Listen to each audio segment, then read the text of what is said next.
Rip, did you watch any AEW here lately? No, but I've seen clips that off my phone, but I've never. Have you seen any of the talk about the Samoa Joe Hook match by chance? Yeah. Oh my God. So yeah, you have some info on that. Then it sounds like. Well, here we got Samoa Joe, and he's been around. It ain't his first county fair. And here's Hook, a second generation wrestler. Looks like he weighs about 170 pounds. Maybe. Well, what the hell, right? Yeah. And then Tony's getting all upset because his guy was 28-1 or something like that, and he gets a title match. But Jinder Mahal, he was getting a title match with WWE, right? And he was complaining that Jinder Mahal has lost a bunch of matches or whatever. Well, Tony, you do your thing and let them do theirs, and the fans are the ones that can decide everything. I mean, it's like, hey, let's get real. Years ago in pro boxing, etc., guys would go out there and have a bunch of phony fights to get a record built up.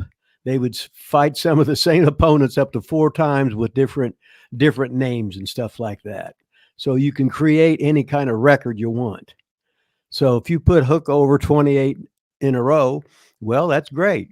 But then he worked against, then he wrestles Samoan, and he gets killed. Yeah, and he should have. No. I mean, did you see the match? So there has been a match already. Yeah. Okay, so my understanding, the clips I saw, he kicked out of everything. He That's where I was going with this. Okay, remember we had the pre-production meeting before you got here. Yeah, he kicked out. He kicked out of the finish. He kicked out of the fucking finish. Yeah. Now, if he was Warlord or Wardlow, Wardlow or something like that, that would be believable. But then he hits him with the second one, and he would lose. But to have this 170-pound rookie kid go out there and kick out of his muscle buster, that ain't good. That ain't good.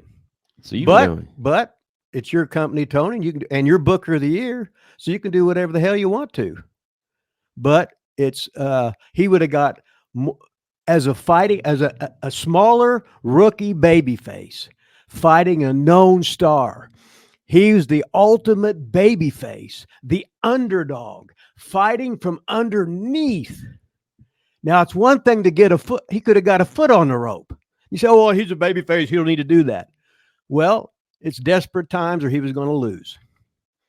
But him kicking out of, and he kicked out of, and I heard he kicked out of, I think he kicked out of other shit too. I haven't watched it yet. He kicked out of, but me, see, I would know if I ain't going to cover you unless it's a finish. Forget it. I'm just going to knock the shit out of you, drop elbows, and you taunt you to get up and whatever, knock you back fucking down, rip you up by the goddamn hair and stuff like that, or act like you shoved me off or pushed me out or whatever. But as far as him kicking out of the Muscle Buster, if it was my company, but it's not, hell no. But the fans would love him because here he was, this young guy going up against this national star. He gave it his best. Shit, if they would have carted him out after that muscle bust, they could have had a standing ovation that this guy went out there and did his best and he got his ass beat. But hey, that's how you get over. So I think the argument on the other side is people are always saying the argument is, oh, you want him to build stars and new people and this and that, but now you get mad when they give Hook, all this stuff. So you're saying they could build him without having him kick out of the finish, is what you're saying? Oh yeah, I remember how Tommy Rich got over.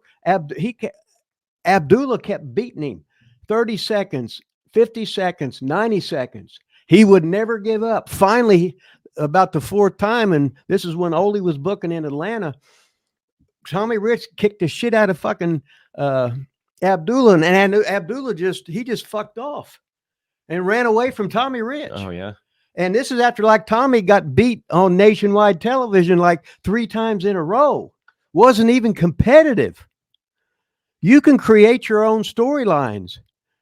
Be different, be unique, but make them make sense. I said, get ready, get ready, get ready. I got the dots on. I got the elbow ready, baby. We're going to see it. Let's do it right now.